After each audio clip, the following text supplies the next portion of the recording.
Hi అండి, welcome to AB vlogs and kitchens. అందరికీ కూడా ముందుగా దివాళీ శుభాకాంక్షలు. ఈ దివాళీ రోజు స్పెషల్గా వేపిన శనగపప్పు లడ్డు అయితే చెప్తున్నానండి. చాలా చాలా ఈజీ ప్రాసెస్లో టేస్టీగా వేపిన శనగపప్పు, పంచదార, నెయ్యి ఉంటే చాలండి, ఇంకేమీ అవసరం లేదు. చాలా ఈజీగా టేస్టీగా క్విక్ మనీ 2 మినిట్స్లోనే రెడీ చేసేసుకోవచ్చండి. ఈ టేస్ట్ అనేది మరి ఎక్కడా కూడా దొరకదు. ఒక్కసారి తప్పకుండా ట్రై చేయండి. ముందుగా నేను వేపిన శనగపప్పునైతే ఒక 2 గ్లాసులు అయితే తీసుకున్నానండి.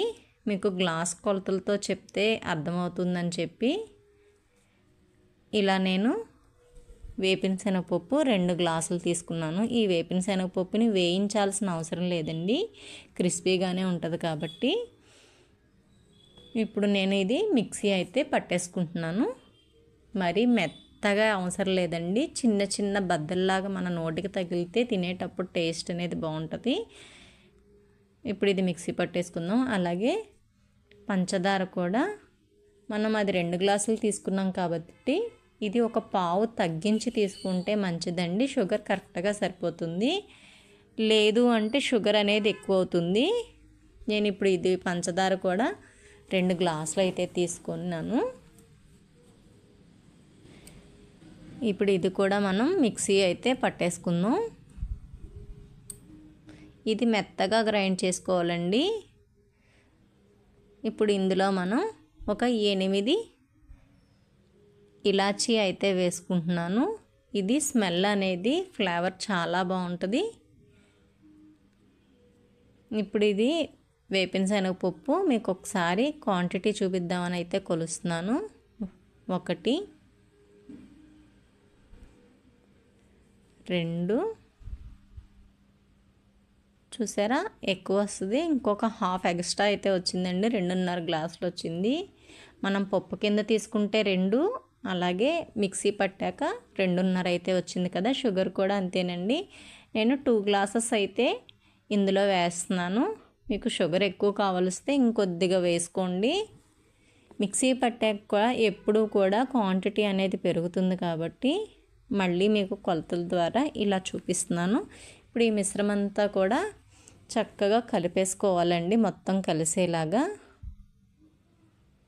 ఇలా మొత్తం కలిపి పక్కన పెట్టుకున్నాక ముందుగా స్టవ్ మీద ఒక కళాయి పెట్టుకొని ఇందులో నెయ్యి అనేది వేస్తున్నానండి, ఒక 2 టేబుల్ స్పూన్స్. జీడిపప్పు అనేది వేయించుకోవడానికైతే నేను ఇలా వేస్తున్నాను. ఇప్పుడు జీడిపప్పుని ఇందులో మంచి గోల్డెన్ కలర్ వచ్చే వరకు వేయించుకోవాలండి. ఇది క్రిస్పీగా నోటికి తగులుతూ ఉంటే చాలా టేస్టీగా ఉంటుందండి. ఇప్పుడు ఇవి ఒక బౌల్లోకి అయితే తీసేసుకుందాం. ఇప్పుడు ముందుగా మనం రెడీ చేసుకున్న ఈ పౌడర్లో నెయ్యి అనేది కరగపెట్టుకుని పక్కన పెట్టుకున్నానండి. ఇది మనం కొంచెం కొంచెంగా ఒక పక్క నుంచి కలుపుకోవాలి, మొత్తం అంతా కలపకూడదు. నెయ్యి వేసేటప్పటికి ఏంటంటే గాలికి పొడిబారినట్టు అయిపోతుందండి. మనం ఎంతైతే ముద్దగా కలుపుకుంటామో అక్కడే కొంచెం కొంచెంగా వేసుకుంటూ కొద్ది కొద్దిగా ఉండలు చేసుకుంటే ఆరకుండా అయితే ఉంటుందండి. ఫ్యాన్ గాలి కింద అయితే అస్సలు చేయొద్దు. ఇలాగ నేను చూపిస్తున్న విధంగా ఇలా ముద్ద వచ్చేలాగా ఇలా ఉంటే సరిపోతుందండి. చూడండి, పట్టుకోగానే మనకి ఉండ వచ్చేలాగా అయితే తెలిసిపోతుంది కదా. ఇప్పుడు ఇలాగ మన చేతికి సరిపడా ఉండ అయితే చేస్తున్నానండి. ఇలాగా ఉండ కొద్దిగా నొక్కిన తర్వాత జీడిపప్పు అనేది ఒక్కొక్కటిగా తీసుకొని దీని మీద పెట్టి దాన్ని నెమ్మదిగా ప్రెస్ చేస్తే లోపలికి చక్కగా అతుక్కుపోతుందండి.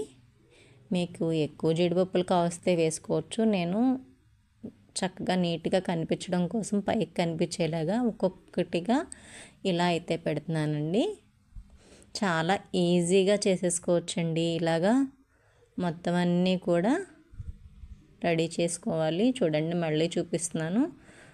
ఉండ మీద ఇలా జీడిపప్పు పెట్టి ఇప్పుడు గట్టిగా ప్రెస్ చేయాలి. ముందనేది గట్టిగా ప్రెస్ చేయకుండా తర్వాత గట్టిగా ప్రెస్ చేసుకుంటే ఉండ కూడా రౌండ్గా చక్కగా జీడిపప్పు అందులోకి వెళ్ళిపోయి తినేటప్పుడు నోటికి రుచిగా అయితే ఉంటుందండి. ఇలా అన్నీ కూడా రెడీ చేసేసుకుందామండి. చాలా చాలా ఈజీ ప్రాసెస్లో 2 మినిట్స్లో అయిపోతుంది. ఈ దివాళీకి మీరు కూడా ఇలా అయితే చేసి పెట్టండి. మీరు కూడా ట్రై చేసి ఎలా వచ్చిందో కామెంట్ సెక్షన్లో కామెంట్ పెట్టండి. ఈ వీడియో కనుక నచ్చితే లైక్ చేయండి, షేర్ చేయండి, సబ్స్క్రైబ్ చేయండి.